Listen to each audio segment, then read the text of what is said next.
So welcome everybody to our regular Thinking Thursday. And before I introduce our guest today, I'm going to talk a little bit about Seva. This is a wonderful program. It's a spiritual retreat that I do with a friend of mine from Delhi, Ritali.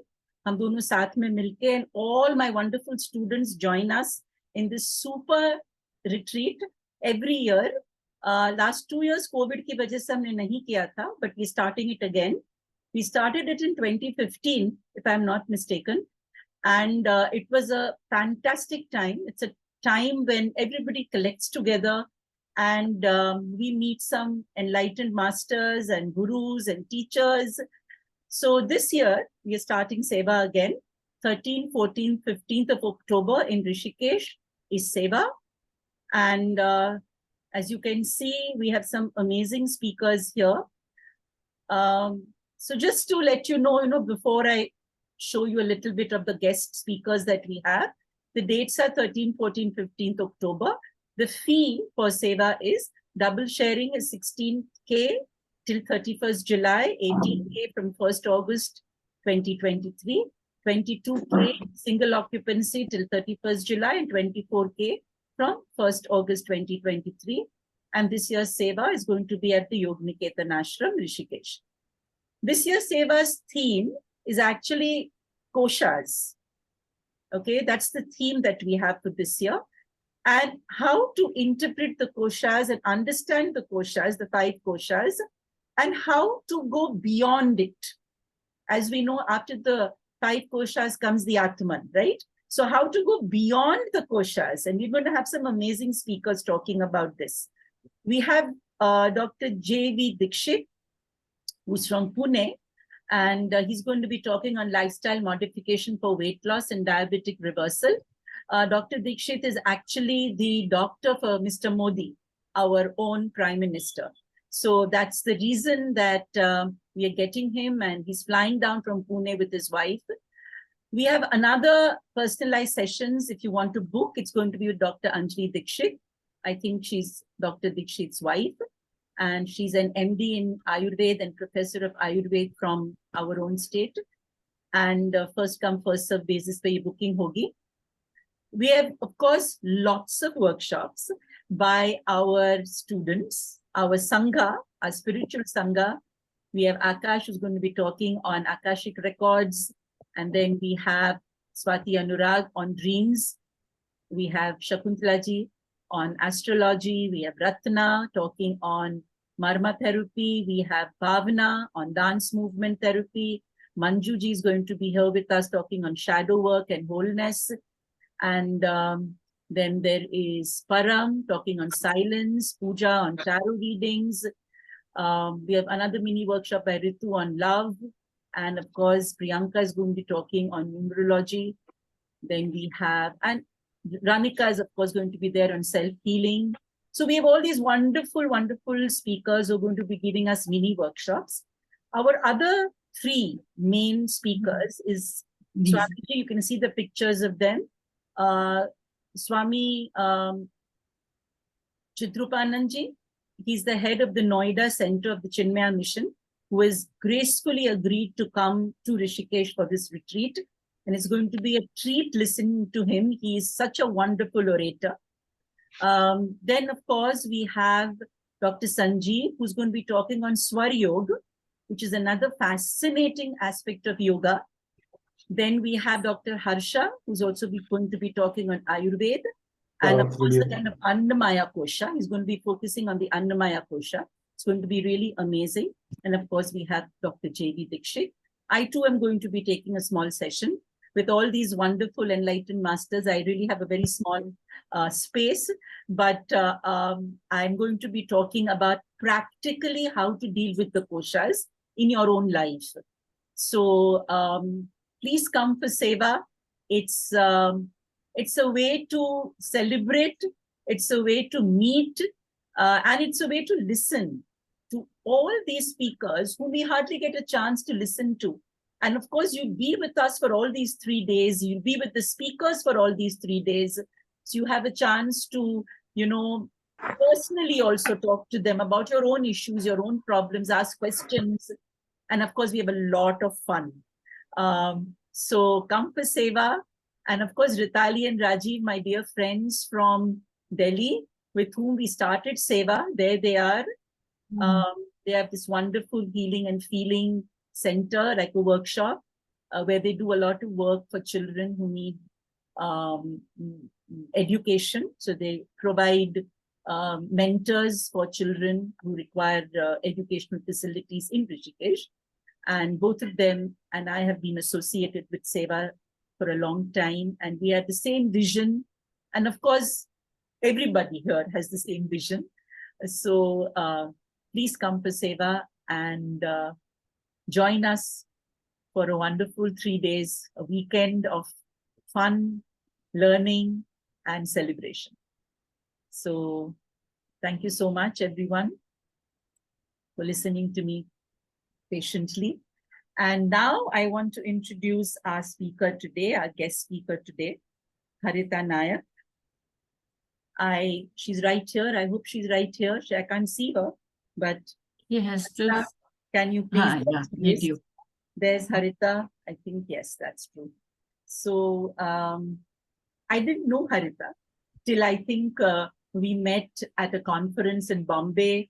When was it? 2018 or something, I guess. And she just came running to me, I remember. And I said, who's this young girl coming running to me? And she said something very sweet, for which I'm always grateful. And she gifted me books on dreams, which was again very sweet of her to do. And that's when I came to know Harita. Then I met her again in a short visit at a cafe, which was again very enlightening for her. And I'm really glad today that she's our speaker today. I want to just introduce a little bit of her. So Professor Nayak, she is an expert in dream analysis and decoding Indian spirituality symbolically. I also came to know that she has a course on actually Udemy, which I just read on the internet. And she's been associated with UCM Teaching and Research Center as a teacher and director for more than 10 years.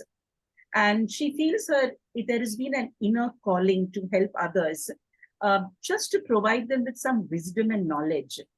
And she feels that the best gift that we can give humanity is to provide them the knowledge that is going to reveal their inner truth. I think we all believe in this, and Harita is also part of this whole Sangha working towards this. She works tirelessly on this mission. I've seen how she travels, and she works tirelessly to bring her knowledge to maximum people. And I don't think this was possible without her wonderful husband, Professor Santosh Nayak, whom I've met.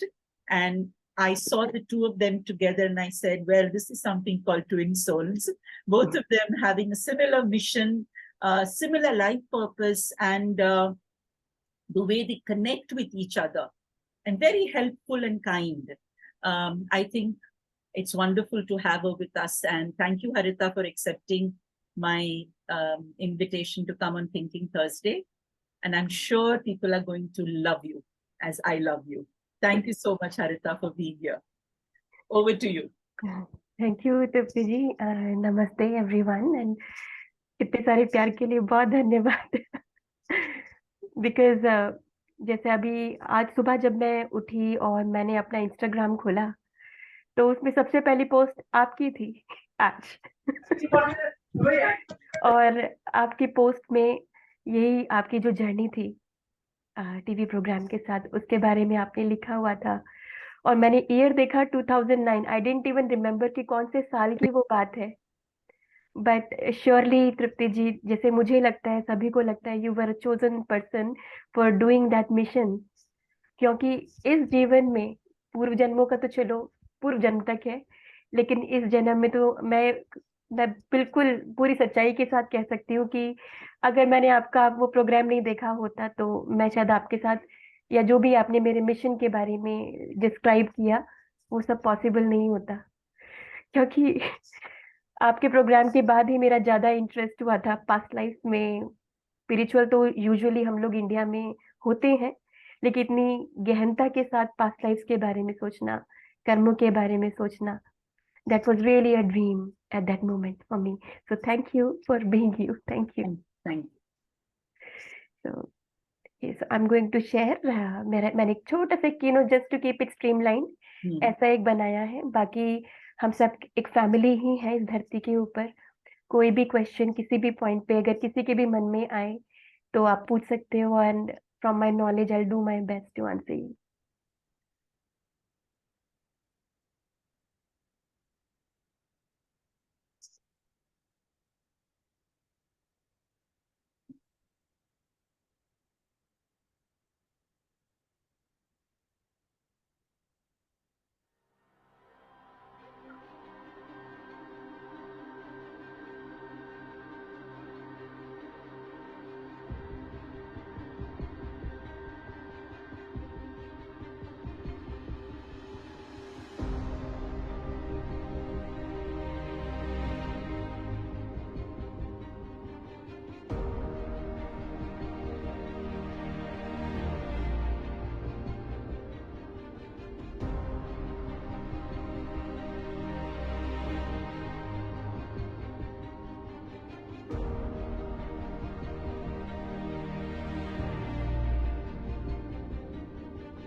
तो आज हम लोग हिंदी में, जैसी request थी कि हिंदी में बात करेंगे, तो थोड़ा सा मेरा हिंदी इंग्लिश इंग्लिश जैसा हो जाता है, तो उसके लिए प्लीज आप लोग मुझे पार्डन करना. शुरू से बचपन से जब मैं अपने बारे में सोचती हूँ तो मुझे याद आता है कि मुझे बहुत सपने आते थे. हम यूजुअली ऐसा भी कहते हैं कि हम 18 आवर्स हम लोग काम करते हैं, 6 घंटे हम सोते हैं, 6 से 7 घंटे, और सदियों सदियों से ये चला आ रहा है. इंसान काम करता है, थकता है, सोता है, और सोते वक्त उसको सपने आते हैं. जब सपनों को हम समझ नहीं पाते तो सिर्फ एक ही चॉइस होती है कि हम उसको इग्नोर करें. लेकिन मुझे हमेशा ऐसा लगता था कि अगर सपने आ रहे हैं और मैं अगर ईश्वर को मानती हूँ, तो ऐसे कैसे पॉसिबल है कि कुछ सोते वक्त सपनों में कुछ हो और उसका कोई अर्थ ना हो. इसी क्यूरियोसिटी के साथ मैं बचपन में बुक्स ढूंढती थी ड्रीम्स की इंटरप्रिटेशन की, जो यूजुअली हमें मिलती नहीं थी. मुझे याद है हरिद्वार में, मैं देहरादून से हूँ, तो हरिद्वार और ऋषिकेश पास था, तो हम कभी कभी मम्मी डैडी के साथ जाते थे. तो एक सफेद रंग की एक मुझे बुक मिली, सपनों का रहस्य करके. लेकिन उसमें एक एक लाइन में मीनिंग बताया हुआ था. जैसे आपने सपने में खुद को बोट पर बैठे हुए देखा तो ये होगा, वैसा होगा. तो मैंने उसको पढ़ना शुरू कर दिया. जब थोड़ी बड़ी हुई तो मेरा फर्स्ट जॉब दिल्ली में था, विप्रो में. और दिल्ली के एक मार्केट में एक बार घूम रही थी, तो मुझे एक बुक स्टॉल मिला, और वहां पर मुझे एक बुक मिली, 4000 years something related to Egyptian, the secrets of dream, 4000 years old book. तो मैंने उसको भी पढ़ना शुरू किया. लेकिन कहीं ना कहीं पर, जैसा मुझे और भी ग्रंथों को पढ़ते हुए महसूस होता था कि ये इन्फ्लुएंस शायद ऑथर की है, जिसने इस बुक को लिखा है, इस पे बहुत सच्चाई है, लेकिन कहीं ना कहीं पे मेरा मस्तिष्क कहता था कि व्हाट इफ अगर ये पूरी सच्चाई नहीं है।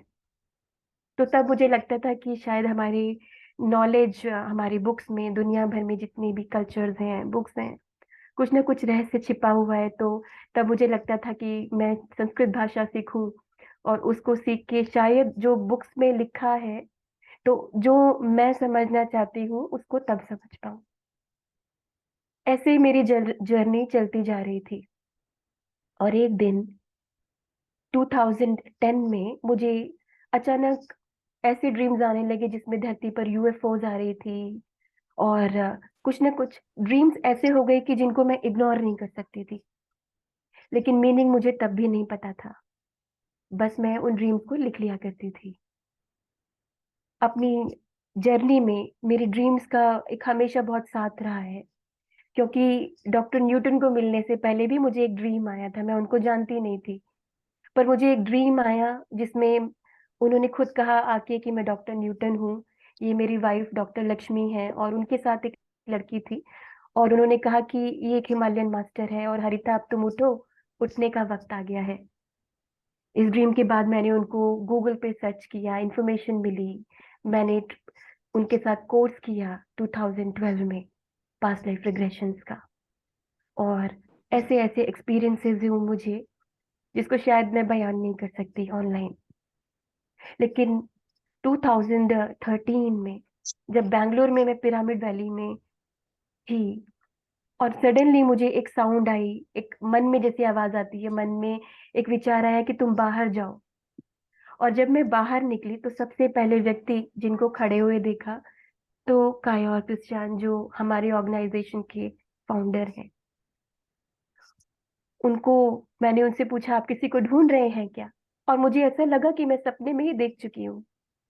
खैर, उसके बाद हम लोग बैठे, और बचपन से जो मुझे ड्रीम्स आते थे, कुछ ऐसे ड्रीम्स थे जो नाइटमेयर्स थे, जिन ड्रीम्स के कारण, जिन सपनों के कारण मेरी नींद खुल जाती थी और उसका आंसर मुझे नहीं मिलता था।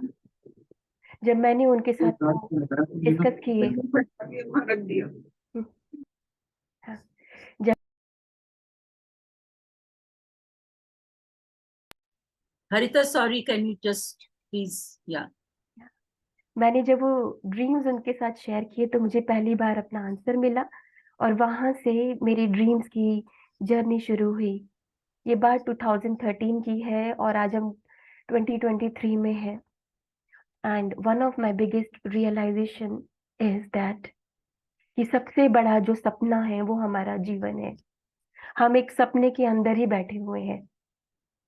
ये जीवन जिसमें आप सब अब मेरे साथ शामिल हो, ये खुद एक सपना है। तो पूरा जीवन जो सिर्फ एक सपना है, तो सच्चाई क्या है? क्या ड्रीम्स, सपनों में जो दिखता है वो हमारी सच्चाई है, या जो हम साक्षात देख रहे हैं अपनी खुली आंखों से वो सच्चाई है? मैं अभी इस सवाल को आप सबके दिल में छोड़ देती हूँ, जिसे आप लोग भी इसके बारे में विचार करते रहें। क्योंकि जब हम एक दिन, जानना एक चीज है और अपने अंतरात्मा में उसको एक्सपीरियंस करना, उतारना एक अलग चीज है। कहीं ना कहीं हम सब जानते हैं कि सपने, ये जीवन एक सपना ही है। और जिस दिन हम इस शरीर को छोड़ेंगे, जिस दिन हमारी जब शरीर को छोड़ने के बाद जो आगे की यात्रा होगी, तो उस पल में हम सब महसूस पहले भी कर चुके हैं इस जीवन से पहले। पर इस जीवन के अंत में फिर से वही एक्सपीरियंस करेंगे कि ये जो कुछ था, मोह था, माया थी, लेकिन बहुत इंपॉर्टेंट एजुकेशन थी। हम जो बन गए वो पहले, इससे पहले नहीं थे। तो इसके साथ ही मैंने आपके लिए कुछ, इस छोटा सा जो आज हमारे पास है वक्त, कुछ शेयरिंग्स मैंने आप लोगों के लिए इकट्ठी की हैं। तो मैंने यहाँ पर एक स्टूडेंट जो more than 7 years she has been working on herself on the path of understanding herself through dreams। तो उनको ये ड्रीम कुछ महीनों पहले आया। तो मैं पहले इंग्लिश में पढ़ देती हूँ, फिर मैं हिंदी में बता दूंगी। तो और आप सब जब इस सपने को सुनो तो आप महसूस करने की कोशिश करना कि अगर ये आपका सपना होता तो ये आपके अंदर ट्रिगर क्या करता है। So I was with a lady doctor who had just completed my diagnosis. There was her male assistant who was also simply observing. She said to me that my heart's systole was at 5 and she has reset it to 2. So now everything is good. I asked what it means. She said that if it is at 5 or more than your body can, then more than your body cannot absorb the nutrients, and it happens due to more thinking, etc. So now it will keep it balanced and all is fine. तो हिंदी में सपने में ये जो student है उन्होंने मुझे बताया कि सपने में उन्होंने खुद को एक हॉस्पिटल में या क्लिनिक में देखा और वो एक फीमेल डॉक्टर के साथ थी, वहां पर एक मेल असिस्टेंट भी खड़ा हुआ था और डॉक्टर उनकी जांच कर रही थी, डायग्नोज कर रही थी और उनको बता रही थी कि जो तुम्हारा हार्ट है वो उसका सिस्टोल 5 था और उस 5 को मैंने रीसेट करके 2 कर दिया है। तो ड्रीमर ने पूछा इसका क्या अर्थ है?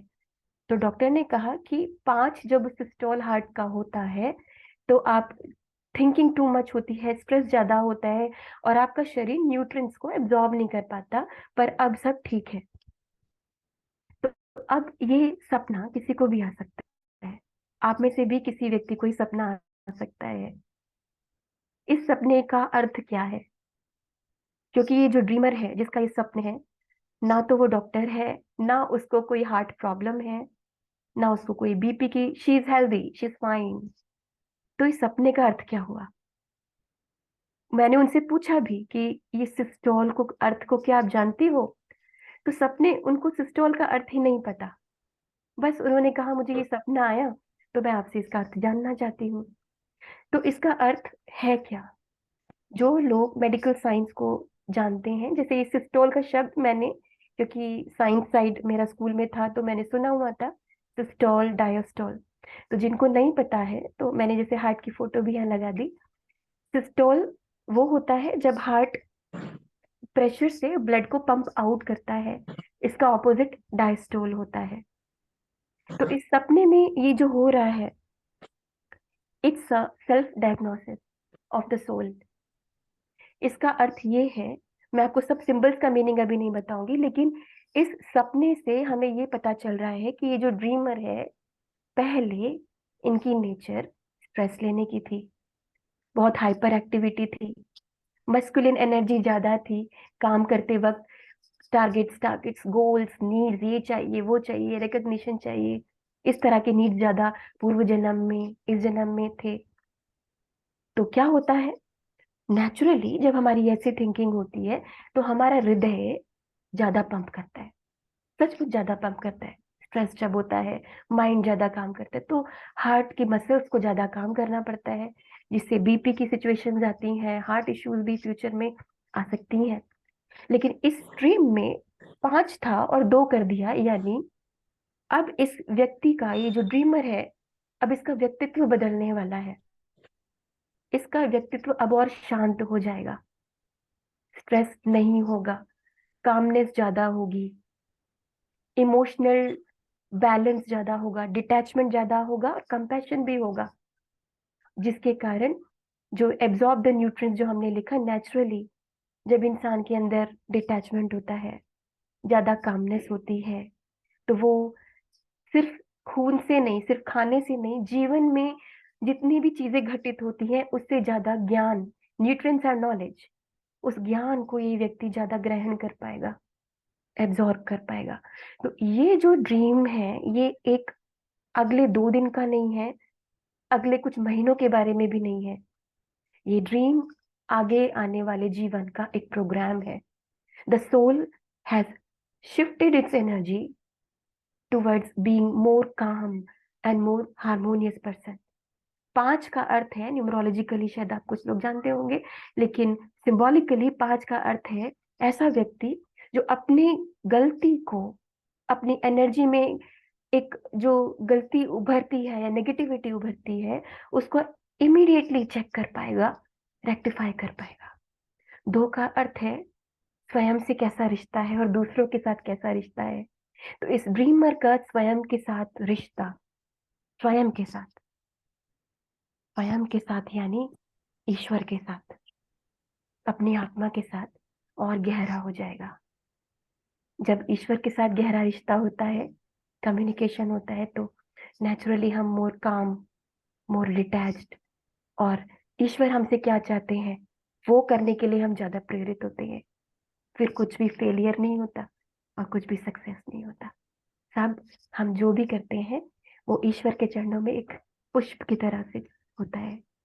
तो ये ड्रीम एक इम्पोर्टेंट प्रोग्राम है। इस ड्रीम को देख के मैं कह सकती हूँ कि ये जो ड्रीमर है, ये जो व्यक्ति है, और ये 10, 15, 20 सालों से अपने ऊपर जो कार्य कर रहा है या कर रही है, आध्यात्मिक कार्य, सफल होता है। हमें सपनों से हम पूर्व में क्या थे ये भी पता चलता है। उस पूर्व कर्मों के कारण हम अब कैसे बन गए हैं ये भी पता चलता है। हम खुद से छुपा नहीं सकते कि हम कौन है।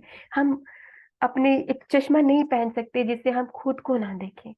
Self reflection becomes the most important thing when we decode dreams.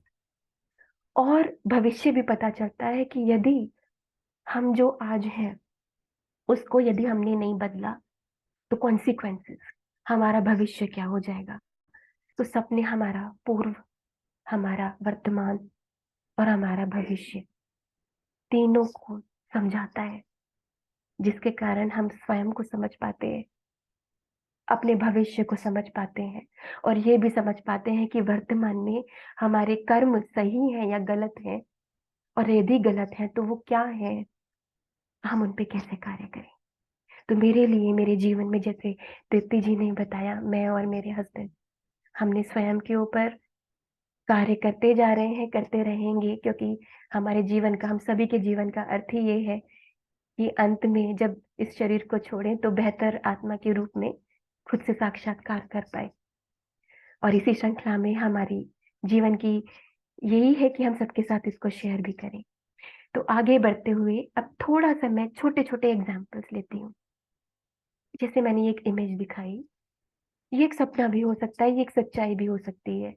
हम अपने आप को सपने में एक ऊंची पहाड़ी के ऊपर देख सकते हैं, नीचे झांकते हुए देख सकते हैं। हमारा रिएक्शन, हमें कैसा महसूस हो रहा है, व्यक्ति और व्यक्ति का अलग अलग हो सकता है। किसी व्यक्ति को डर लग सकता है कि मैं कहीं नीचे ना गिर जाऊं। किसी व्यक्ति को लग सकता है कि आज मैं नीचे झांक रहा हूं तो मुझे डर ही नहीं लग रहा है। कभी आपके साथ भी हुआ होगा। हम इंडियंस, हमें बहुत शौक होता है, मुझे भी है। हम हिमालयज में जाते हैं, ट्रैकिंग करते हैं। मैं और मेरे हस्बैंड ने भी बहुत सारी ट्रैकिंग किए हैं। कई बार वास्तविक जीवन में भी हम एक ऐसे एक जगह पर जाके खड़े होते हैं जहाँ पे ओपननेस होती है, वास्टनेस होती है, और हम झांकते हैं, दूर तक देखते हैं, और उस वक्त भी कुछ भाव उत्पन्न होते हैं। कुछ लोग स्वच्छंद महसूस करते हैं, पर कुछ लोगों के मन में भय उत्पन्न होता है कि मैं गिर ना जाऊं। चाहे ये स्वप्न हो और चाहे ये सच्चाई हो, दोनों में कोई भी अंतर नहीं है। इसी को कहते हैं सेल्फ अवेयरनेस। सपना हमें ज्यादा गहराई का, क्योंकि सिंबल से बनता है सपना, तो वो सपने का जो असर होता है वो पूर्व में भी बहुत पूर्व जन्मों को दिखाता है और भविष्य को भी दिखाता है। लेकिन जब वर्तमान में खुली आंखों के साथ जीवन जीते हुए वो ही फीलिंग्स हमें महसूस हो, तो अर्थ तो सेम है, लेकिन उस वक्त जो ट्रिगर हो रहा है वर्तमान में, उसको बहुत गहराई से दर्शाता है। मुझे लगता है ये सपना आप लोगों में से कुछ लोगों को शायद आया होगा, क्योंकि ये काफी कॉमन ड्रीम है जो काफी लोग शेयर करते हैं। पर्वत, वेरी वेरी कॉमन ड्रीम। या क्योंकि पर्वत जो है वो भी एक सिंबल है। अब जब मैं कह रही हूँ सिंबल, सिंबल को हिंदी में कहते हैं प्रतीक। प्रतीक का अर्थ है कि जैसे हम धरती पे रहते हैं तो सब कुछ डेंस है, किसी और डायमेंशन में वो इतना डेंस नहीं होगा। तो ये सब धरती के प्रतीक हैं। जब हम एक पर्वत को देखते हैं तो वो एक पर्वत देखने में है, पर उसका भी एक आत्मा है, उसका भी एक एसेंस है, उसकी एक चेतना है। उसी को हम सिंबल कहते हैं, प्रतीक कहते हैं। पर्वत को देखने का अर्थ है कि जब हम पर्वत के ऊपर चढ़ते हैं तो इसका अर्थ है उस पल में, उस जीवन में, या जब हम ट्रैकिंग करते हैं, हमारा लक्ष्य जीवन में जो मैटर है, मटेरियल लाइफ है, सांसारिकता है, उससे हम ऊपर उठना चाहते हैं। सपने में भी अपने आप को ट्रैकिंग करते हुए देखने का अर्थ कि ये ड्रीमर, ये स्वप्न देखने वाला व्यक्ति का जीवन का कार्यक्रम कुछ ऐसा बन रहा है कि अब ये सांसारिकता से ऊपर उठना चाहता है। ऊपर जाके पर्वत पे जब हम नीचे देखते हैं तो इसका अर्थ है कि जब उसकी चेतना ऐसी बन जाएगी, और अगर सपना है तो चेतना ऐसी बन गई है, अगर ऊपर खड़ा है ऑलरेडी, कि अब ये अपने जीवन की घटनाओं को ग्लोबल वे में देखना चाहता है, आध्यात्मिक रूप में देखना चाहता है। यानी कि the capacity to detach from problems has increased. यानी जैसे ही जीवन में कष्ट आया, चाहे हेल्थ की प्रॉब्लम आई या फाइनेंशियल प्रॉब्लम आई या कोई भी प्रॉब्लम आई, तो ये व्यक्ति एकदम से घबराने की बजाय, या जैसे ही घबराएगा तो सडनली ये अपने आप को एनर्जी में, चेतना में अपने आप को एलिवेट कर लेगा, कुंडलिनी ऊपर चली जाएगी। खुद को एलिवेट करके ये सोचेगा, मेरे जीवन में ये क्यों घटित हो रहा है, अगर ये घटित हो रहा है तो मेरे लिए मैसेज क्या है, मैसेज भी अगर मिल जाए तो इसको मैं ठीक से कैसे सुलझा सकता हूँ ताकि मेरा और मुझसे जुड़े सभी लोगों का ग्रोथ हो, विकास हो। माउंटेन पे अपने आप को ऊपर देखने का ये अर्थ है, सपने में भी और सच्चाई में भी। लेकिन यदि डर लग रहा है नीचे देखते हुए तो नेगेटिव, ऑपोजिट हो जाता है। नीचे देखने का अर्थ है कि ये व्यक्ति परेशानियों के आने पे एस्केप हो जाता है। अध्यात्म के नाम पे भी कुछ लोग ऐसा करते हैं, परेशानियां आई तो खुद को अपने आप से, अपने सगे संबंधियों से, या जॉब छोड़ दिया, या कुछ ना कुछ ऐसा कार्यक्रम बना लिया कि उससे भाग जाए। और जब वो ऊपर से नीचे देखता है, वास्तविकता में या सपने में, और अगर डरता है तो इसका अर्थ है कि ये व्यक्ति सांसारिकता से डरता है। ये व्यक्ति अभी तक ईश्वर को सांसारिकता में, मटेरियल वर्ल्ड में नहीं देख पा रहा। बार बार विशेष साइकिल जिसको कहते हैं, जीवन की निरंतर, एक जन्म अगला जन्म होता जाएगा, प्रॉब्लम्स आती जाएंगी आती जाएंगी आती जाएंगी, तब तक जब तक वो हर कण में ईश्वर को ना प्राप्त कर ले, तब तक जब तक किसी भी परेशानी से उसका हृदय ना कांपे, उसका सिस्टोल 5 ना हो जाए, बैलेंस ना हो जाए, तब तक जब तक वो ये ना समझ पाए कि जीवन में, इस सांसारिक जीवन में अच्छा या बुरा जो भी घटित होता है ईश्वर इच्छा से होता है, और उसका पर्पस सिर्फ एक है, अपने कर्मों को सुलझाकर, हील करके आगे बढ़ना, अपने आप को, कहते हैं ना, ह्यूमन नेचर से डिवाइन नेचर की तरफ ले जाना। मैंने एक और प्रतीक लिया क्योंकि ये हम सबके बहुत करीब है, वृक्ष का प्रतीक। हम कहते हैं कि बुद्ध का जन्म भी वृक्ष के नीचे, बोधि ट्री, उन्होंने उपदेश भी वहीं दिया, और उन्होंने अंतिम श्वास भी एक पेड़ के नीचे, वृक्ष के नीचे ली। हम सबको बहुत प्रेम होता है वृक्ष से। इसका अर्थ क्या है एक्चुअली? क्या वृक्ष हमें कोई एनर्जी दे रहा है, या उसकी ऊर्जा हमारे अंदर चेतना के कुछ भावों को ट्रिगर करती है, एक्टिवेट करती है? What if we see a tree in the dream? सपने में इस प्रकार का ब्यूटीफुल ड्रीम आ जाए तो इसका अर्थ क्या है? पर अगर सपने में मुझे ये वृक्ष मुरझाया हुआ दिखाई दे तो इसका अर्थ क्या है? मेरे घर के गार्डन में एक स्वस्थ पेड़ यदि मुरझा जाए सच्चाई में तो उसका अर्थ क्या है? और यदि मुरझाया हुआ वृक्ष खिल जाए तो उसका अर्थ क्या है? Everything is same, the meaning will be same, symbols and science. जीवन के जो प्रतीक हमें मिलते हैं और सपनों में जो हमें इंफॉर्मेशन मिलती है। तो वृक्ष का वैसे तो हम बहुत गहराई में जा सकते हैं, पर आज के लिए थोड़ा सा टाइम कंस्ट्रेंट को रिस्पेक्ट करते हुए, स्वप्न जो में यदि वृक्ष की चेतना की हम बात करें तो ऐसा व्यक्ति, क्योंकि स्वप्न में पेड़ भी हम कैसे हैं वो दर्शाएगा। पेड़, अगर ये सपना होता जिसमें खूबसूरत सा एक पेड़ है जिसके पीछे रोशनी है, तो समरी में अगर मैं इसको बोलूं तो इस स्वप्न का अर्थ ये होता कि आपके जीवन में उदय हो रहा है ज्ञान का। कई बार हम एनलाइटनमेंट की बात करते हैं, उसकी भी बहुत सारे लेवल्स हैं, लेकिन इंटेलेक्चुअल लेवल पे, क्योंकि ज्ञान स्तर पे पहला एनलाइटनमेंट होता है, बौद्धिक स्तर पे, तो वो शुरू हो रहा है। पेड़ जो है उसका जो तना है जितना गहरा धरती के नीचे होता है उतना वो फ्लरिश होता है ऊपर। तो ऐसा व्यक्ति जिसकी जड़ें मजबूत हैं, यानी कि ऐसा व्यक्ति जिसके संस्कार, वैल्यूज, प्रिंसिपल्स, आध्यात्मिक प्रिंसिपल्स अब कई जन्मों द्वारा कार्य करके स्ट्रांग हो चुके हैं। अब जब ये तना, ये जड़ें जब मजबूत हैं अंतरात्मा में, तो वो एक ऐसा वृक्ष बनेगा, क्योंकि जो ब्रांचेस हैं, पत्तियां हैं पेड़ की, वो हमारी विचार शक्ति, हमारी फीलिंग्स हमारे विचारों को कैसे उलझाती या सुलझाती हैं, उन सब बातों को व्यक्त करता है। और जब एक व्यक्ति के विचारों की शक्ति सार्वभौमिक हो जाती है, यूनिवर्सल हो जाती है, पुष्प उगते हैं, पेड़ उगते हैं, तो वो अपने जैसे आध्यात्म, जैसा खुद का आध्यात्म है, ऐसा व्यक्ति अब दूसरों के जीवन में भी बीज बोने के लायक हो जाता है, कि ताकि दूसरों को भी आध्यात्म का जो उसने पाया उसका मार्ग दिखा सके। तो एक वृक्ष से कई सारे वृक्षों का जन्म होता है। वृक्ष ऐसा व्यक्तित्व भी दर्शाता है जिसकी छाया में यदि ऐसा वृक्ष हो, हर कोई सुकून पाता है।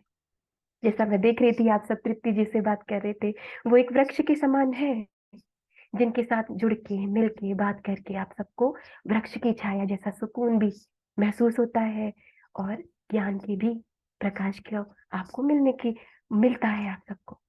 तो उनका व्यक्तित्व, एक आध्यात्मिक व्यक्ति का व्यक्तित्व वृक्ष की तरह होता है, समान स्टेबल होता है। ये वृक्ष का प्रतीक है। यदि जीवन सपने में वृक्ष उखड़ा हुआ हो, मुरझा हुआ हो, तो यानी कि अगर तना उखड़ा हुआ हो, तो इसका मतलब वो व्यक्ति की जो जड़ें हैं जीवन में वो कमजोर हो रही हैं। कई बार आपने पढ़ा होगा, सुना होगा कि मृत्यु भी जब समीप आती है तो ऐसे सपना आ सकते हैं, क्योंकि हमारे लोअर चक्रास वीक होने लग जाते हैं, हमारे शट डाउन होना शुरू हो जाते हैं। तो मुरझा रहा हुआ कमजोर तना, यानी ऐसा व्यक्ति जिसकी हेल्थ इश्यूज हैं, उसको अपनी हेल्थ पे ध्यान देने की जरूरत है। उसको अपने आप को सही जल यानी भावनाएं, इमोशंस, प्रेम, प्रतीकात्मक रूप में प्रेम से स्वयं को नरिश करने की जरूरत है। सनलाइट यानी प्रकाश, ज्ञान का प्रकाश लाने की जरूरत है। तना जो कमजोर है, उसका अर्थ है कि स्वयं पे ध्यान देने का बहुत व्यक्त आ गया है, बाकी काम शायद छोड़ने भी पड़े, पर स्वयं पे ध्यान दो। वरना जो आपका जो ऊपर का भी, जो वृक्ष का ऊपर का भी हिस्सा है, हम उस लायक नहीं बचेंगे कि हम दूसरों को भी सहायता करें, ज्ञान का प्रकाश दें। हमारी पुस्तक के बारे में जो तृप्ति जी ने बताया था, वो बुक के बारे में तो मैंने बस आपको एक ग्लिम्स दिखाया कि बुक्स में ये जो सिंबोलिज्म जो मैं बता रही हूँ, स्टेट ऑफ कॉन्शियसनेस, वो सब हम लोगों ने एक्सप्लेन किया है। मैंने ये एक और सिंबल लिया जंगल का, क्योंकि मुझे याद है डॉक्टर न्यूटन के साथ जब मैंने भी 2013 में कोर्स किया, और कई बार हम रिग्रेशन सेशन में उनको रिग्रेस भी कराते हैं, तो उनको जंगल भी दिखता है। सपने में भी तो जंगल दिखता है। कई बार हम जंगलों में घूमने भी जाते हैं, लेकिन यदि सपने में जंगल बहुत आता है और जंगल में डर लगता है, या वास्तविकता में किसी व्यक्ति को जंगल में नाम सुन के भी डर लगता है, तो इसका क्या अर्थ है? जंगल भी हमारी चेतना है। जैसे कहते हैं कि पूरा ब्रह्मांड हमारे अंदर है, हमारे अंदर जंगल भी है। ये वो स्टेट ऑफ कॉन्शियसनेस, ये वो चेतना का डिपार्टमेंट हम कह सकते हैं हमारे अंतर मन में, हमारी अंतरात्मा में, जहाँ पे ऐसे पूर्व जन्मों की स्मृतियां हैं, जहाँ अभी भी बहुत सारे जानवर हैं। जानवर अर्थात नीड्स एंड डिजायर्स, हमारे अंतरात्मा में छुपी हुई इच्छाएं, छुपे हुए लोभ, नीड्स एंड डिजायर्स, जैसे मैंने कहा, जिनको हमने रिप्रेस कर दिया है, छुपा हुआ है। हम आध्यात्मिक भी हो गए, हम अपने ऊपर के चक्रों में भी काफी स्थापित हो गए, ज्ञान हमें अच्छा लगता है, शांति देता है, पर जैसे ही अपने लोअर चक्र में जाने का वक्त आता है, तो हम घबरा जाते हैं, क्योंकि हमारा जो unconscious mind, subconscious, conscious and unconscious mind की हम कई बार बात करते हैं। Unconscious mind also denotes forest, क्योंकि हमारे लोअर चक्रास में जो चेतना स्तर है, वहां पे हमारे जिन पूर्व जन्मों में हमने किसी को मार दिया, हमने लोभ किया, हमने लालच किया, हमने सेल्फिशनेस रखी, अहंकार को महत्व दिया, और उस अहंकार के कारण हमने लोगों को कष्ट दिया, वगैरह वगैरह, ऐसी जो स्मृतियां हमारे अंदर जो छिपी हुई हैं, वो हमारा जंगल है, हमारी पशु प्रवृत्ति है। तो जंगल में पशुओं का होना यानी हमारे इंसानी चेतना में, हमारी चेतना में पशु प्रवृत्तियों की उपस्थिति। सपने में जंगल में डरना या वास्तविकता में डरना, ये दर्शाता है कि हमारे अंदर, या हम यूं कह सकते हैं कि अब हमें जरूरत है कि अपने इन चेतना स्तरों को हम गहराई से बिना डरे नीचे उतरें। हमने जो ज्ञान अर्जित किया है, उस ज्ञान के प्रकाश को अपने अंतर मन की गहराइयों में ले जाएं, अनकॉन्शियस में ले जाएं। ये लोभ मोह, ये जो हमारे, ये माया, ये अहंकार, ये सब जहाँ छिपा हुआ है, अब वो वक्त आ गया है कि बिना डरे हम उस पर काम करें। ये एक ओवरऑल मैंने आपको एक जानकारी दी। मैं एक छोटी सी क्लिप दिखाऊंगी आपको, क्योंकि हम सब बहुत आध्यात्मिक है, और तृप्ति जी की प्रेजेंस से ही मुझे पता है कि मैं सब बहुत ही गहन आध्यात्मिक आत्माओं से ही बात कर रही हूँ इस वक्त। तो एक छोटा सा क्लिप देखते हैं, और हम ये सोचेंगे कि यदि ये सपना होता तो इसका हमारे लिए क्या अर्थ होता।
शायद आप में से कुछ लोगों को ऐसा सपना आया होगा कभी ना कभी, और यदि नहीं आया है तो जितना ज्यादा आपका आध्यात्म गहरा होगा, मैं आपको पूरे कन्विक्शन के साथ कह सकती हूँ, एग्जैक्टली ऐसा सपना न सही, पर जो इसका अर्थ है, जो मैं आपको अभी बताऊंगी, ये सपना आपको जरूर आएगा।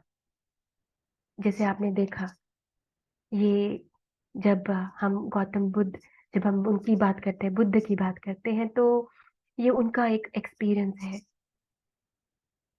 ऐसा सपने में भी हो सकता है और ऐसा वास्तविकता में भी हो सकता है, सिंबॉलिकली स्पीकिंग। तो हमने देखा कि इसमें एक फौज है, एक आर्मी है, जिनके पास भाले और एम्यूनिशन ये सब है, और वो चले आ रहे हैं अटैक करने के लिए, बुद्ध के ऊपर अटैक करने के लिए। पर बुद्ध तो तटस्थ है, इकोनॉमिस्ट है, उनका कोई रिएक्शन नहीं है। तो देखते ही देखते अचानक वो जो सेना थी, वो पुष्प बन के, पुष्पों की जैसे वर्षा होती है ना, वो हो जाती है। आप जानते हैं कि ये सपना यदि किसी को आज आए तो इस सपने का अर्थ ये है कि अब ये व्यक्ति एक ऐसी स्टेज में, ये आत्मा ऐसी स्टेज में जाने वाली है जहां उसके जीवन में बहुत कठिनाइयां आएंगी।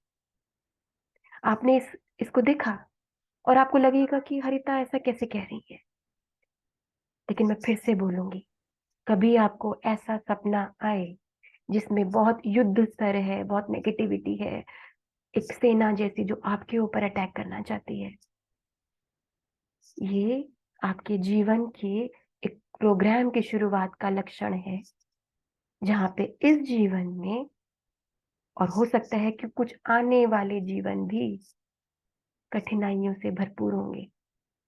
क्यों कहा मैंने ऐसा? हम सब जानते हैं कि हमारे अंदर अच्छाई और बुराई हम सभी में है। गुड एंड इविल जिसको कहते हैं, बोथ दे एग्जिस्ट इन अस। हम समुद्र मंथन की भी बात करते हैं, सावन का महीना चल रहा है, हम जानते हैं समुद्र मंथन का अर्थ क्या है। ये मंथन तो हमारे ही अंदर चलता है। मंथन हो रहा है तो कुछ अच्छाई भी होगी और कुछ बुराई भी होगी। और मुझे पूरा विश्वास है कि ये आप सब लोग अग्री करेंगे मेरे साथ कि हम सभी जो जुड़े हुए हैं, हम सभी की आत्मा में पूर्व जन्मों की अब तक, और पूर्व जन्म सिर्फ मैं इंसानी जीवन भी नहीं कहूंगी, वो पहला क्षण जब ईश्वर के अंदर से हम निकले, से लेके न जाने मिलियंस ऑफ ईयर्स से हमारी जो जर्नी रही है, इतनी सारी स्मृतियां हैं। तो हम सब अग्री करेंगे कि हम सभी के अंदर अच्छी स्मृतियां भी हैं, अच्छाई की भी हैं और बुराई की भी। यदि हृदय पे हम हाथ रखें तो हम में से क्या कोई कह सकता है कि हमने कभी कोई बुराई की ही नहीं? सिर्फ इस जीवन को भी अगर हम देख लें तो हम पाएंगे कि कहीं ना कहीं हमसे भी डायरेक्टली इनडायरेक्टली दिल दुखा होगा किसी व्यक्ति का। लेकिन हम सब तो पूर्व जन्मों की भी बात करते हैं। तो क्या ऐसा कह सकते हैं कि हमारे जीवन में हमने किसी को मारा नहीं, या किसी कुछ गलत किया ही नहीं? हम में से कोई ऐसा नहीं कह सकता, कहना भी नहीं चाहिए, क्योंकि वो अहंकार की एक इल्यूजन है। इस ड्रीम का अर्थ, या जो ये मैंने जो क्लिप दिखाई है आपको, इसका अर्थ है कि अब तक आपने बहुत जीवन जी लिए जहां आपने अच्छे कर्म बुरे कर्म कर लिए, पर अब आप उस स्टेज में अपनी इवोल्यूशन की जाने वाले हैं जहां आपने जितना भी बुरा कर्म किया है, वैसे तो रोज ही वापस आता है, पर यदि ये ड्रीम आए तो ये वो लक्षण दिखा रहा है कि आपकी आध्यात्मिक टॉप क्लास हो गई है, जिसको कहते हैं, काफी ऊंची हो गई है। लेकिन उस टॉप क्लास होने के कारण आपके जितने भी बचे कर्म है, स्पीड अप करने के लिए, एक्सेलरेट करने के लिए, आपके जीवन में सारे कर्म एकदम से उभरने वाले हैं। हमारे जीवन की परेशानियां, हेल्थ की, कपल की, बच्चों की, वगैरह वगैरह, कर्मों द्वारा ही है। और ऐसा सपना आए जो ये अनाउंस करे कि ऐसा होने वाला है, तो यकीन मानिए, सडनली आपको लगेगा आने वाले दिनों में, महीनों में, साल में, जैसे जीवन में सब कुछ अस्त व्यस्त हो गया। जो भी आप एरिया ऑफ लाइफ देखेंगे, सब कुछ अस्त व्यस्त, क्योंकि आपके जो पूर्व जन्म है, जो नेगेटिविटी है, इवल है, वो स्ट्रांग हो गया। कुछ लोग आपकी तरफ ज्यादा रूड भी हो सकते हैं, कठिनाइयां बढ़ेंगी। दो रिएक्शंस होंगे और आपको चूज करना है। और वो चूज भी मैंने ये कहा कि आपको चूज करना है, पर आप कर नहीं पाएंगे, क्योंकि जितना स्ट्रांग आपका आध्यात्म आपके अंदर बसा है, आपका रिएक्शन उसके ऊपर बेस्ड होगा। दो रिएक्शंस, एक तो ये विक्टिम जोन में चले जाना, मैं बेचारा, मैं बेचारी, सब मेरे दुश्मन है, पूरी दुनिया मेरे पीछे पड़ी है। और अगर वो एक्सट्रीम हुआ तो ईश्वर तो एग्जिस्ट नहीं करते, एथिस्ट बन जाना। एथिस्ट ना भी बने तो भगवान से गुस्सा करना कि मैंने तो कुछ बुरा नहीं किया, आप मेरे साथ ऐसा क्यों कर रहे हैं, एटसेट्रा एटसेट्रा। ये एक रिएक्शन है। पर दूसरा रिएक्शन, बुद्धा रिएक्शन, बोधि कहाँ से वो आएगा? वो ये होगा कि क्या आपके जीवन में कोई भी कठिनाई आए तो आपके हृदय में सिर्फ करुणा, जितनी कठिनाइयां उतनी करुणा, दूसरों की कठिनाइयों के लिए तो कई बार कंपैशन आता है, पर आपके जीवन में चाहे वो आपसे किसी ने बुरी तरीके से बात की, या आपके साथ कुछ हेल्थ इशू हो गई, या कुछ बहुत ही कठिन समस्या आ गई, या मैं अगर आपको इससे भी ऊपर ले जाऊं, तो यदि आपसे कोई आके कहे कि तुम्हें आज अपना जीवन देना पड़ेगा उस व्यक्ति के जीवन को बचाने के लिए, तो क्या आप तैयार हैं? You will be tested so strongly. तो क्या आपका रिएक्शन विदाउट फोर्सिंग करुणा से भरा है?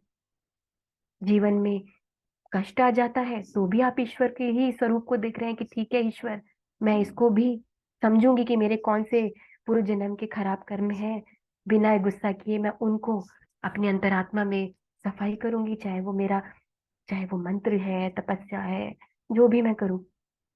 100 कठिनाइयों में मेरा 100 बार रिएक्शन होगा ही नहीं, मेरा समर्पण होगा ईश्वर इच्छा के प्रति।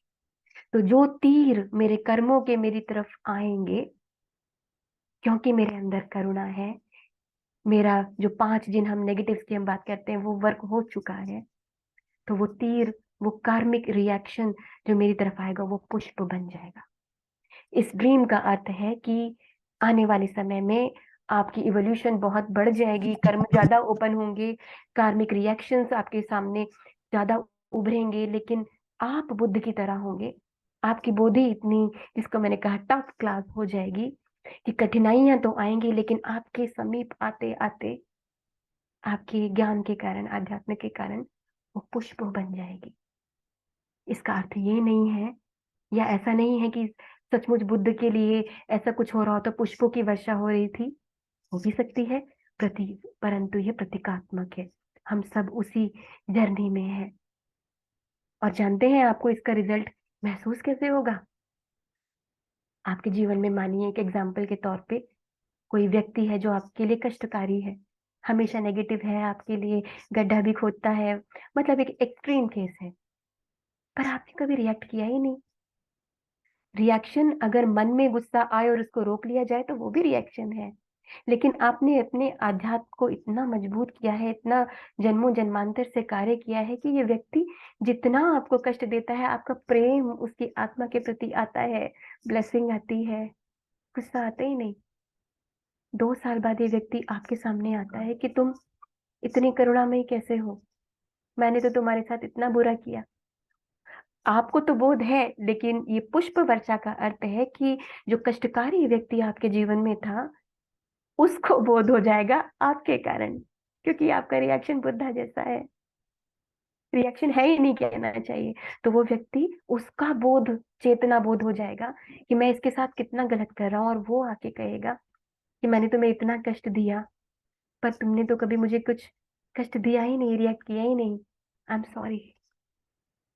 आपने उसको ना सॉरी कहने के लिए मजबूर किया, ना मिलने के लिए मजबूर किया, ये स्वतः ही हो गया। And that is a proof of your कार्मिक cleansing. Unless we get to start such proofs in the dreams or in the reality, we need to continue to be humble. हमें ह्यूमिलिटी को त्यागना नहीं, कभी भी नहीं त्यागना है, हमें अपने ऊपर ही कार्य करते चले जाना है, क्योंकि अंततः सपनों में, और सपनों में आने के बाद जीवन की वास्तविकता में ये ही होगा, और ये ही पुष्प है। इसलिए मैंने आपको ये दिखाया, और तब हम रियलाइज करते हैं कि ईवल तो एजुकेशनल है, सब कुछ जो घटित हो रहा है जीवन में ये तो सबसे बड़ा सपना है। और जब हम जीते हुए ये बोध हो जाता है कि ये सब स्वप्न है, और मेरे ज्ञान के वर्धन के लिए ही मैं इस सपने में उपस्थित हूँ, तब हमारी आध्यात्म की जर्नी अत्यधिक गहन हो जाती है। मैं सिर्फ इस बात को कह के आज विराम दूंगी, और यदि आपके पास कुछ क्वेश्चन है जो मैंने बताया उसको लेके, या कुछ और बात को लेके, तो I'm available for you. Thank you everyone for your time listening. Thank you. Thank you, Harita. It was a wonderful session, and I think a lot of insights have come. So I suggest that if there are any questions, to either put it on the chat, or we can Yes, ma'am. raise our hands. अब अपना हाथ raise करेंगे। याचना, और chat पे भी कुछ question है। Yachna, go ahead, please. Yeah, thank you. Thank you, Harita ji. It was such a wonderful and very spiritual talk, I must say. मेरा एक क्वेश्चन है कि as of now, I know कि dream सबको आते हैं. What if हमें याद नहीं रहते? What about those cases? क्योंकि this is with me, I don't remember. मुझे लगता है मैंने सालों महीनों से सपने ही नहीं देखे. तो I'm sure this is not the reality. तो उसके बारे में प्लीज बताइए. Thank you. थैंक यू, आपने इतना अच्छा क्वेश्चन पूछा। आपने और खुद भी थोड़ा सा आंसर दिया कि ये सच है कि सपने तो सबको आते हैं, ये नेचुरल प्रोसेस है, सपने सबको आते हैं। हाँ, ऐसा हो सकता है कि किसी को याद रहता है, किसी को याद नहीं रहता है। जैसे मैंने बचपन से मेरे दादाजी को हमेशा ये कहते हुए ही सुना था कि रात को जब सोती हो तो ईश्वर स्तुति करके सोया करो, क्योंकि रात को आत्मा भ्रमण को जाती है।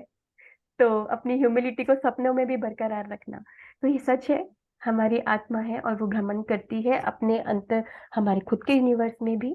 और एक दिन हम सपनों द्वारा, अपनी मेडिटेशन द्वारा इस लायक भी बन जाते हैं कि दूसरों की भी सहायता कर पाए, ये भी सपनों द्वारा होता है। तो सपने याद ना रहने के बहुत सारे कारण हैं। पहला, माइंड में बहुत कुछ चलना, रिसेप्टिविटी की कमी हो जाना, ग्रहणशीलता जिसको कहते हैं। माइंड में बहुत कुछ चल रहा है, कई बार ऐसा नहीं है कि हम जानबूझ के कर रहे हैं, कई बार जीवन में इतनी सारी चीजों को साथ हम डील कर रहे होते हैं, हमारा एनर्जी जो ऊर्जा है ना, वो इतनी सारी जगहों पर लगी हुई है, तो जब हम सोते हैं तो उतनी ऊर्जा नहीं रहती कि हम सपनों को भी याद रख पाए, एक ये कारण है। दूसरा, जैसे मैंने कहा कि एक एक की दे रही हूं मैं आपको इस आंसर के साथ, जितना ज्यादा जागरूकता आपको खुद को जानने की होगी, बढ़ेगी, उतने ज्यादा सपने आएंगे भी और याद भी रहेंगे। मैंने इसमें आपको आंसर दे दिया। जितना ज्यादा विक्टिमहुड से बाहर निकलेंगे ना, खुद को जानने की, विक्टिम से तभी निकल सकते हैं जब खुद को जानने की प्रेरणा हो, दूसरों को ब्लेम ना करें, तो आप देखोगे कि नेचुरली आपके ड्रीम्स आएंगे भी, याद भी रहेंगे। और एक टिप ये है कि जितने बजे भी आप उठते हो ना, तो यूजुअली जो साइकोलॉजी में जैसा कहा गया है, जो समझा गया है कि हम जब सोते हैं तो हमारा जो वेल होता है ना, वेल ऑफ अनकॉन्शियस, वो ओपन होता है, सपने इसीलिए आते हैं। लेकिन जब हम उठते हैं तो सिर्फ 5 नॉर्मल व्यक्ति के लिए पहले 7 मिनट्स ही वो याद रखने की क्षमता सबसे ज्यादा होती है, तो ये हमें ध्यान रखना है। तो इसलिए जब आप उठती हो तो झटके से सडनली नहीं उठना है। आपको अगर मानो 7 बजे उठ रहे हो तो आप 6:45 का अलार्म रखो, जिससे कि जो उस वक्त मन में 6:45 को जो भी मन में चल रहा था, पूरा भी याद रहे या एक सीन भी याद रहे, जितना भी याद रहे उतना ही काफी है। और उठते ही आप उसको धीरे धीरे उठना है। वैसे भी हमारे सभी पूर्वज, हमें हमेशा सिखाया गया है बचपन से कि झटके से उठना नहीं चाहिए। आजकल तो लोग झटके से उठ के ब्रश किया और you know they are always in a hurry, but we need to take time. जितना आराम से उठेंगे, जितना भगवान का नमन करके उठेंगे, तो हमें क्षमता रहेगी उन 7 मिनटों में अपने ड्रीम को रिकॉल करने की भी और लिखने की भी। सोने से पहले रात को अपने आप को कहना, अपनी अंतरात्मा को या ईश्वर को कहना कि मुझको जो जानना है स्वयं के बारे में, जिससे मैं भाग रही हूँ, प्लीज मुझे दिखाइए और मुझे प्रेरणा दीजिए। These tips will help you to remember dreams. Beautiful. Thank you so much. मैं जिससे भाग रही हूँ वो मुझे जानना है और ईश्वर मुझे प्रेरणा दे कि मैं वो जान पाऊं। Very nice Haritha. Ambika ji please आप पूछिए। नमस्ते हरिता जी, मैं तो बिल्कुल मंत्र मुग्ध हो गई हूँ आप जो बोल रहे हैं उसको सुन करके। मन कर रहा है कि सुनते ही जाऊं। और मुझे एक ड्रीम आया था कि सीढ़ी से उतर रही हूँ और बहुत सारे कलरफुल स्नेक्स हैं और मुझे एक मतलब थ्रिल भी फील हो रहा है और मुझे उनसे बचना भी है, तो मैं उनसे बच के भाग रही हूँ और जस्ट एक बहुत बड़ा सा ब्लैक कलर का स्नेक है, उससे बच के मैं निकल जाती हूँ। तो इस ड्रीम का क्या मतलब हो सकता है? Very interesting dream. तो जैसे हर चीज प्रतीकात्मक है, सपने में सांप को देखने का भी बहुत बड़ा प्रतीकात्मक, मैंने बहुत बड़ा बोला क्योंकि वो कुंडलिनी से भी हमारी लिंक्ड है, आप जानती हो आप सब। जी। और कुंडलिनी जब रहती है, कुंड जब जागृत, उतनी जागृत नहीं है, नीचे रहती है, तो हमें सांसारिक बनाती है जी। शक्ति। परंतु वही शक्ति जब आध्यात्म द्वारा ऊपर आती है तो वही हमें ईश्वर से भी साक्षात्कार, आत्म साक्षात्कार कराती है, ये आप जानती हो। तो ये ड्रीम जो है ये नेगेटिव ओके है, ओके ठीक है। हाँ, तो ये अब सीढ़ियों से आप उतर रहे थे सबसे पहले ड्रीम में, मैं ये कहूंगी कि ये बहुत अच्छी बात है, क्योंकि आप भाग नहीं रहे थे, आप उतर रहे थे।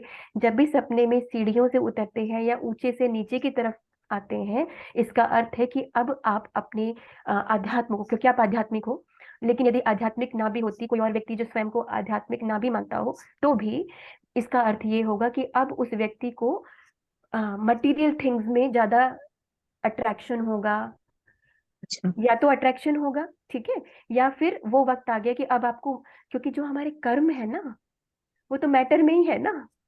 जी कर्म का तो अर्थ ही यही है ना, एक्शन जो हमने जी किए, पृथ्वी तत्व हमारा इस, ठीक है, उससे हम आध्यात्म को भी लेके भाग नहीं सकते। तो सीढ़ियों से हाँ उतरना यानी अब आपका वो प्रोग्राम एक्टिवेट हो रहा है, जब आपको अच्छा सांसारिकता में अपने कर्मों को समझना जरूरी हो जाएगा।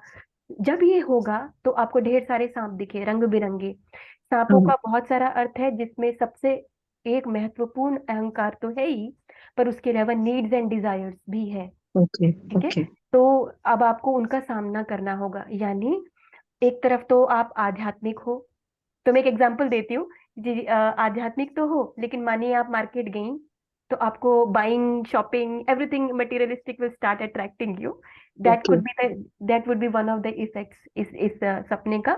लेकिन सिर्फ इतना ही नहीं, अब ये है कि जितना आप आध्यात्मिक बनो, उतना ज्यादा अब आपके वो द्वार ऊपर है जहाँ पे आपके स्वयं के अहंकार, स्वयं की इच्छाएं जो पहले या तो दबी हुई रह गई होंगी, वो सब आपके सामने होंगी, वो आपको टेस्ट करेंगी। आप सपने में सांप आपको काट नहीं रहे हैं, कुछ नहीं डेंजर नहीं कर रहे हैं, तो वो स्टेज नहीं है कि जब आप उनसे घबरा जाओ या डर जाओ, क्योंकि यदि सपने में सांप काटे, ठीक है, तो यानी कि कर्म ने डस लिया, पूर्व का जो कर्म आ रहा है, अहंकार ने ही हमें डस लिया, तो जीवन में बहुत बड़ा बदलाव आता है, नेगेटिव। लेकिन नेगेटिव इन द सेंस कि शुरू में लगेगा नेगेटिव है, बट जब आप उसको स्पिरिचुअली लिव करोगी तो आप स्पिरिचुअली बहुत इवॉल्व होगी, that is the positive of it, ठीक है। तो मल्टीपल सपनों का, सांपों का अर्थ है कि बहुत ज्यादा हाइपर एक्टिविटी मटेरियल वर्ल्ड में, जैसे जैसे, यानी जब आप मेडिटेट करती हो तो आपको बहुत अच्छा लगेगा, पर जब आप आंखें खोलती हो और आपको अपना सांसारिक कार्य करना हो, तो you may feel hyperactive, there may be many things that may try to attract you, कि मैं ये भी करूँ वो भी करूँ, ऐसा ऐसा आपको होगा, ठीक है। और लेकिन इससे आपको छुड़ाना नहीं है अपना मन, जैसे मैंने अभी लेक्चर में भी अपने शेयर किया, जो भी इच्छाएं और जो भी ये अहंकार भी, ये अहंकार जरूरी नहीं है कि आप अहंकार करोगी, इसका अर्थ है अहंकारी लोग आपको अब ज्यादा मिलेंगे, अच्छा यू विल बी टेस्टेड, ठीक है। तो मैम वो जो ब्लैक स्नेक, बड़ा सा ब्लैक स्नेक था, बिग उससे मैं ईगो, बच के निकल गई। Big snake means big ego, big problem, ठीक है। So be careful, I don't know when this dream came to you, लेकिन इन ऐसे ड्रीम का यही है कि थोड़ा आने वाले वक्त में आपको थोड़ा ध्यान रखना है, केयरफुल रहना है कि देर में भी, जिसको सांप के जब सपने में देखते हैं ना तो काल भी बोलते हैं, इसलिए महाकाल के तो गले में है, काल का भी रूप है, तो काल मतलब वही ऐसा काल जब कर्म ओपन हो जाते हैं सडनली। हाँ, जी वैसे तो रोज ही ओपन होते हैं, बट एकदम से बड़ा सा कार्मिक ब्लॉक ओपन होना तो कुछ कष्टकारी जीवन में या तो घटित होता है, या अहंकार को ऐसा कुछ घटित होता है कि आपके अहंकार को ठेस पहुंचे, ये मैंने बताया। लेकिन इसके साथ ही too, before I end, I want to add, आपको भी केयरफुल रहना है कि कहीं आपका अहंकार दूसरे को ना ठेस पहुंचा दे, ये भी पॉसिबिलिटी बन जाती है। आपको ऐसा लग सकता है कि on the name of affirming yourself you might try to bite another person, कि ओके बहुत हो गया, मुझे बहुत तंग कर लिया, अब मैं देखती हूँ तुम्हें, जैसी, वो नहीं करना है। दिस में okay you will be tested many times because many snakes were there. Thank you. Thank you so much, thank you so Amrita, much. Smita, thank you. Harita ji, बहुत ही अच्छा सेशन है आपका, इट्स लाइक रियली ब्यूटीफुल। मेरा एक question है। मैंने कुछ दिन पहले एक सपना देखा था जिसमें मैंने देखा एक बहुत ही बड़ा तुलसी का पेड़, बहुत बड़ा था, एंड मेरे जो नेबर हैं वो मेरे सामने हैं और वो मुझे बोले ये तुलसी का पेड़ आप मुझे दे दो, and I could not understand, and I was seeing myself बहुत ऊंचे फ्लोर में हूँ एंड मुझे बहुत ब्राइट सन दिख रहा था। उसके बाद मैंने बहुत ट्राई किया समझने का सपने का मतलब क्या था, मेटाफर्स क्या थे क्या नहीं थे, समझने का ट्राई किया, but I could not understand it that well, so I thought I ask you कि इस सपने का क्या मतलब हो सकता है, मुझे कैसे समझना चाहिए, डिकोड कैसे करना चाहिए इस सपने को, क्योंकि मुझे कुछ समझ में ही नहीं आया कि ऑल ऑफ अ सडन मेरे नेबर मेरे सामने आए और वो बैठे हुए और वो तबला तुलसी का पेड़ मुझसे क्यों मांग रहे, मुझे कुछ समझ नहीं आया। So I would need your help to absolutely. tell me. तो if it is okay with you, can you tell me कि क्योंकि ड्रीम में हर चीज प्रतीकात्मक है ना, तो जो आपके आप नेबर को जानती होंगी एक्चुअल लाइफ हाँ में, हाँ बिल्कुल। Without naming, with all the respect, आप कैन यू टेल मी कि उनको आप कैसे परसीव करते हैं, यानी आपको उनमें पॉजिटिव्स क्या दिखते हैं, नेगेटिव्स, अगर कुछ, जरूरी नहीं है कि वो उनके नेगेटिव है, but what is your perception about him? We share a very cordial relation. बहुत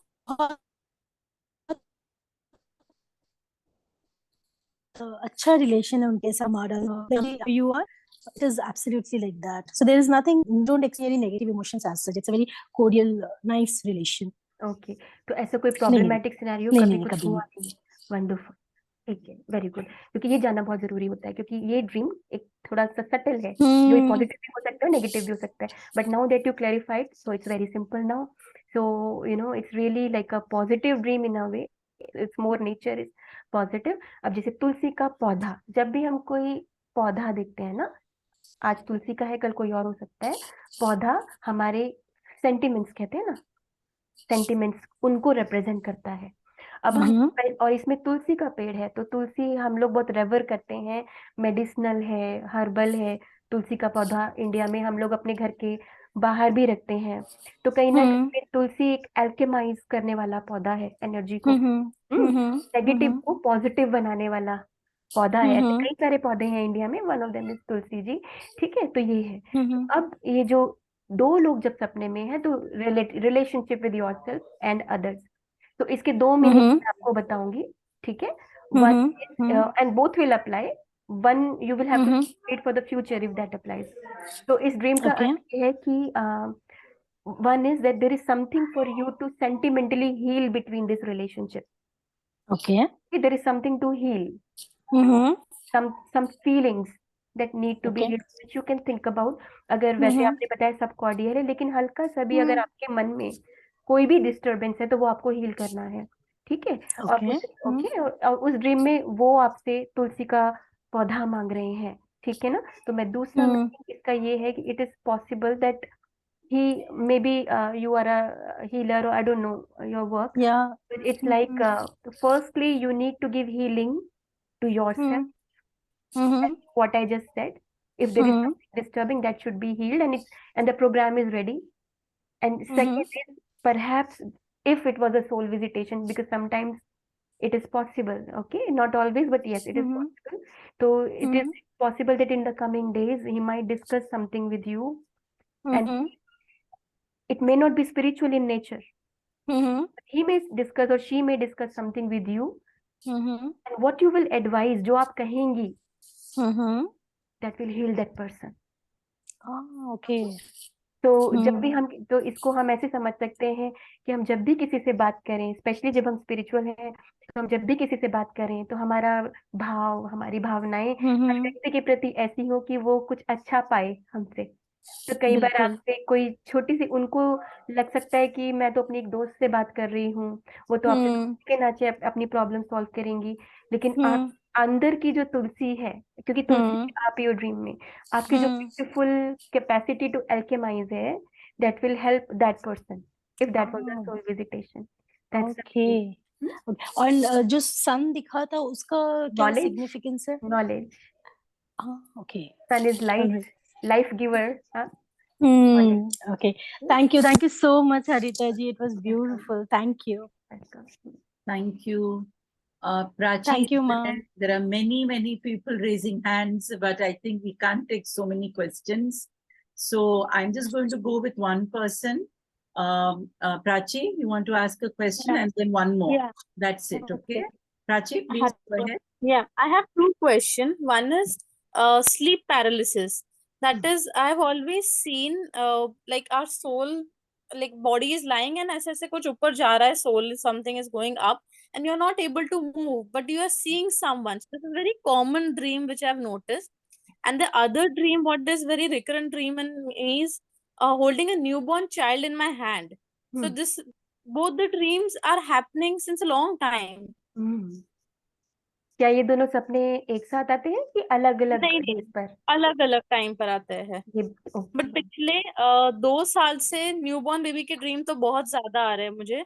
और ये जो पैरालिसिस वाला है वो पहले बहुत ज्यादा आते थे, अभी बहुत कम आ रहे हैं। पहले मैं आपके दूसरे क्वेश्चन का आंसर देती हूँ। Babies Okay. जो होते हैं ना, वो रिप्रेजेंट करते हैं हमारे भविष्य के प्रोजेक्ट्स को, symbolically Okay. Speaking.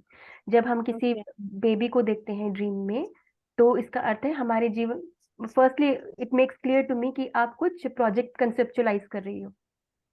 Okay, baby को देखने का मतलब है जैसे आप एक as simple as finding a job के, कि भाई आप एक जॉब में हो और एक नया प्रोजेक्ट, या तो उसी जॉब में एक प्रमोशन हो जाएगा, नया प्रोजेक्ट मिल जाना, या एक नया जॉब मिल जाना, या नया वर्क मिल जाना।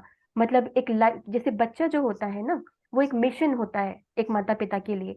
जब बच्चा पैदा होता है, उसको हम बड़ा करते हैं, it's like a mission.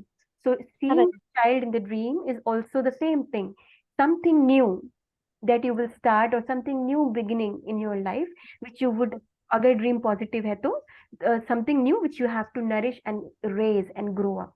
So and when we are involved in many projects, we can keep receiving children dream. ठीक है, that is one, and you can relate to it because I don't know your whole dream, but I'll give you the second aspect also. अगर dream में बच्चा खिलखिलाया, हंसता हुआ, मुस्कुराता हुआ था, तो it means that your inner joy is activating, you're learning to be happy. और अगर बच्चा दुखी है, अगर किसी रीजन से negative, not for you but for anybody else, अगर कभी ड्रीम में ऐसा बेबी दिखता है ना, it means repressed inner child, there are memories, the joy has been repressed because of certain happening, certain events in this life or other lives. तो उस पे हमें काम करना होगा अपने इनर जॉय के ऊपर। ठीक है, तो ये आपका फर्स्ट आंसर है।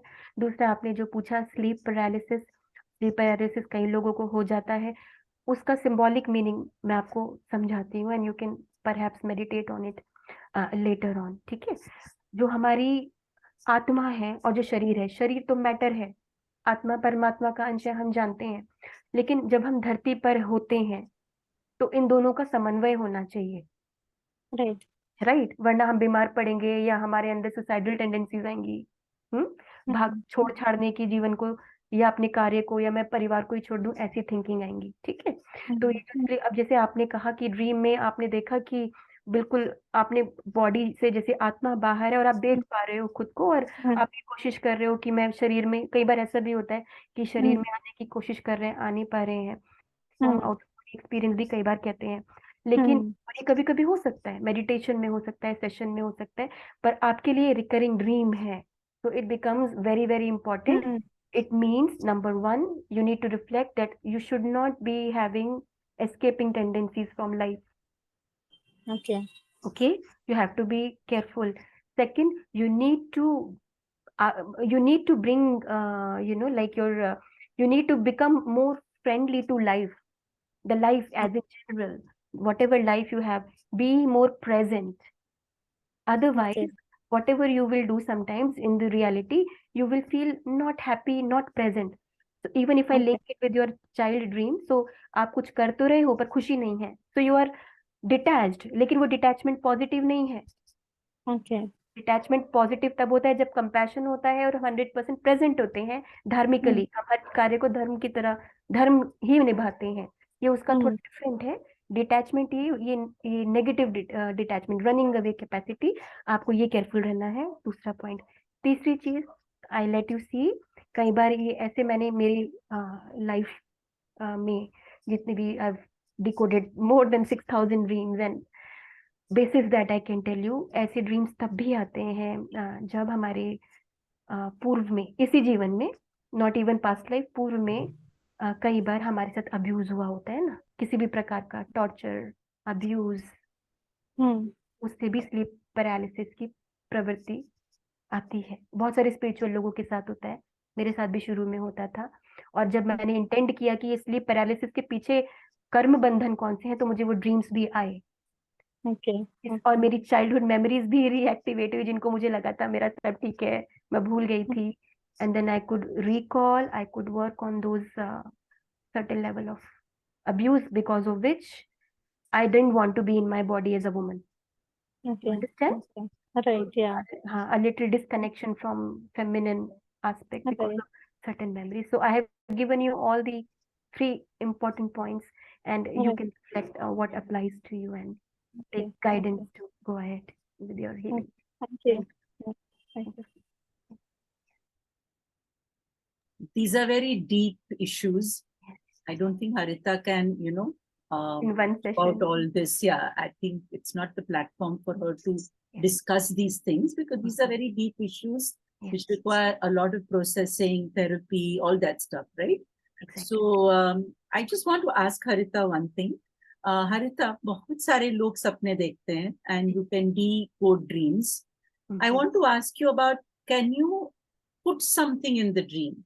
Like incubate the dream, because I think that's another very interesting area जहाँ पे लोग चाहते हैं कि सपनों को, the unconscious or the subconscious, किस तरह से प्रोग्राम किया जाए.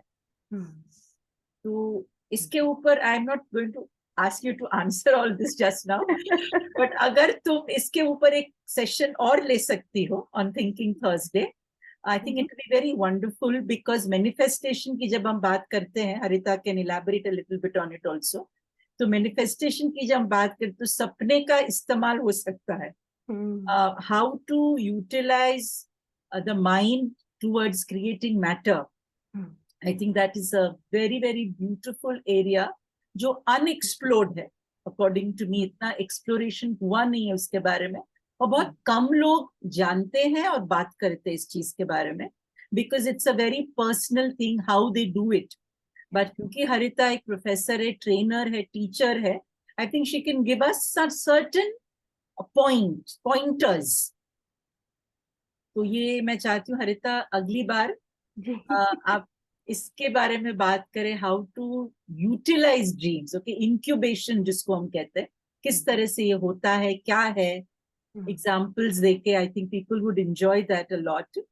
बिकॉज हरिता ने सपनों के बारे में बताया, हरिता ने ये भी बताया कि सपनों की मीनिंग्स क्या है, राइट? और this is a vast field.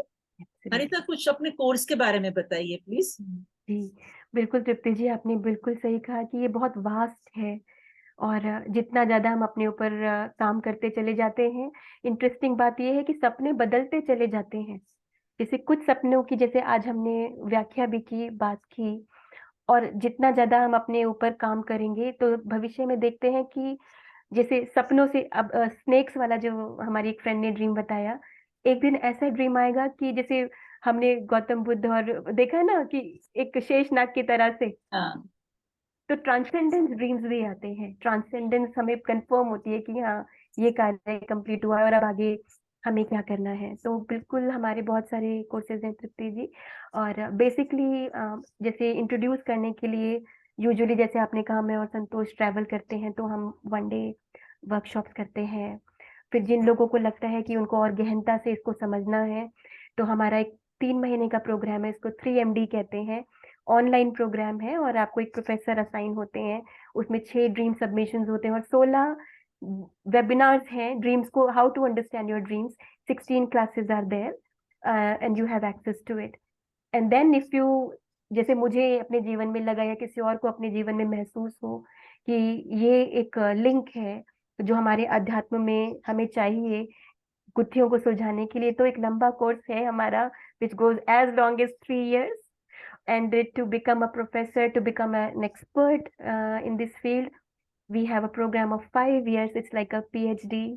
And yes, this is about our programs.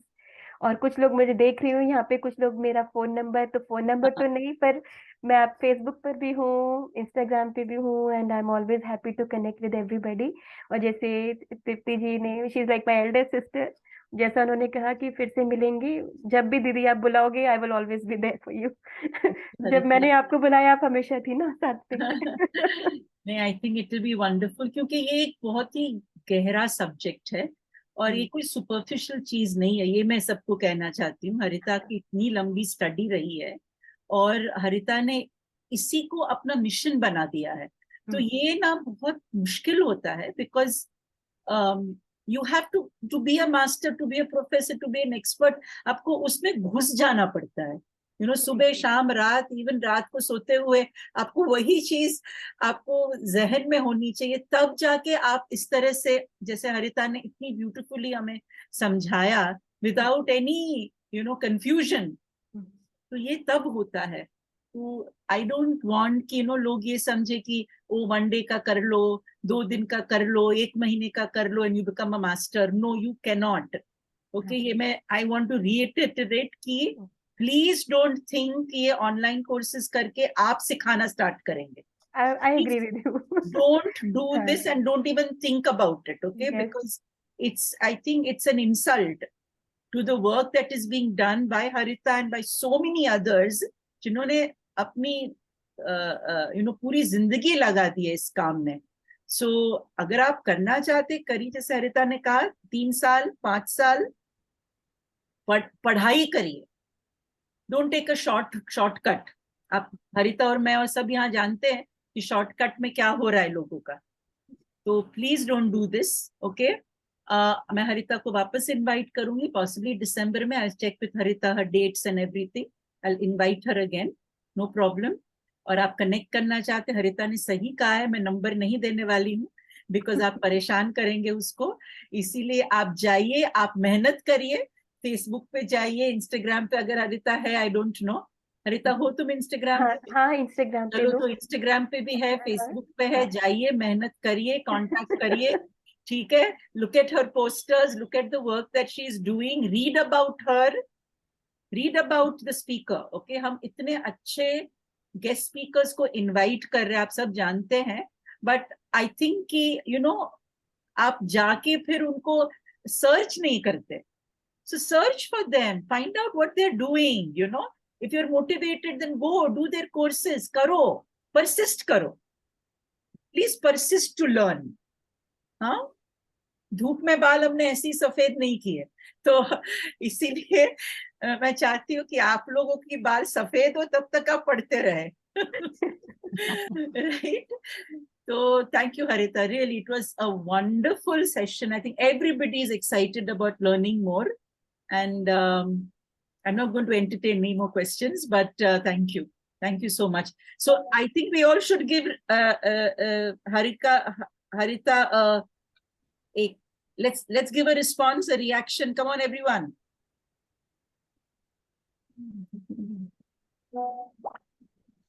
Thank you.